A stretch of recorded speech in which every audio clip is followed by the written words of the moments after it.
चीज बड़ी है मस्त मस्त तू चीज बड़ी है मस्त मस्त আপাই তো এবার বাংলা গান থেকে হিন্দি গানে ডাক দিছে আচ্ছা বেটা আচ্ছা আচ্ছা খানা খা লিয়া না নাই খা লিয়া আরে আফার কথা তোর শরীরে শক্তি হইছে না হয় নাই ফেব্রুয়ারি মাসে খেলা হবে আসো আপা ডাকছে আর একটা ভাই ভাই একেবারে আফায় মনে মনে মোয়া খাইতেছে কারণ আফায় তো এখন নয়াদিল্লিতে আছে তার মামু বাড়িতে আর এদিক দিয়ে আফার এলাচেলা বেলারা বলতেছে সব উপদেষ্টারা পালাইছে রে পালাইছে কিন্তু আফায় নিজেও জানে না যে উপদেষ্টারা একজনও পালায় নাই না পালায় গুটুপি কথাবার্তি কইয়া এত মধ্যে আফার কিছু লোকজন ফান্দে ফরিয়া বগা কান্দে রে আফা ফন্দে পারিয়া বগা কান্দে রে আপনার কিছু চেলাবেলা আপনার কথা মতো এখন কারাগারে আছে তারপর আপনি তো আবার নতুন করে ডাক দিচ্ছেন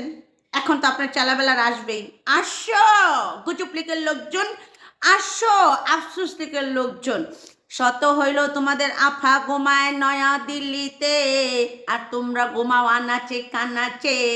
শত হইল তোমাদের আফায় ঢুলে মোদির কুলে আর তোমরা ঢুলতাছো আঙ্গ বাংলাদেশের জনগণের কুলে আফার প্রাণপ্রিয় ভাইয়ের না আচ্ছা বাংলার জমিনের ছাত্র সমাজ অঙ্গ সংগঠনের যত লোক আছে তোমার আফারি যেমন গতির থেকে হাঁটানোর জন্য বাংলার জমিনে থেকে হাঁটানোর জন্য উঠা পড়া লাগছে এবং তারা হাঁটাইয়া ছাড়ছে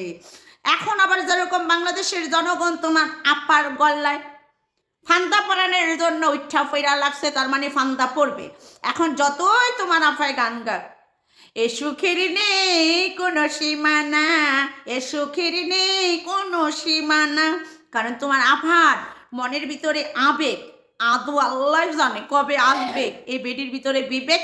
যদি বিবেক আসে তাহলে হয়তো বা উনি এই গান সাইরা দিতে পারে তুমি চিজ বাড়ি হ্যাঁ মাস্তে মাস্তে তুমি চিজ বাড়ি হ্যাঁ মাস্তে মাস্তে আচ্ছা এটা কি গানটা নরেন্দ্র মোদীর লেগে গাইছে না বাংলাদেশের মানুষের লেগে গাইছে আমার কাছে জানি কেমন গাবলা গাবলা মনে হইতাছে কারণ হ্যাঁ গো প্রাণপ্রিয় ভাইয়েরা হ্যাঁ তো পালাইছে রে পালাইছে 300 এমপি পালাইছে চোরা প্রধানমন্ত্রী পালাইছে বিশ্বের নজিরবিহীন ঘটনা ঘটাইছে আবার কি কইরা কয় আসিতাছে রে আসিতে আপায় হলো আসিতাছে তোমাদের আপা নয়াদিল্লিতে নরেন্দ্র মোদীর কুলে ঢুলে হয়তো বা তোমাদের কুলে ঢুলবে নয়তো বা ফাঁসির কুলে মঞ্চে উঠে উঠে গান গাবে তোমরাও গান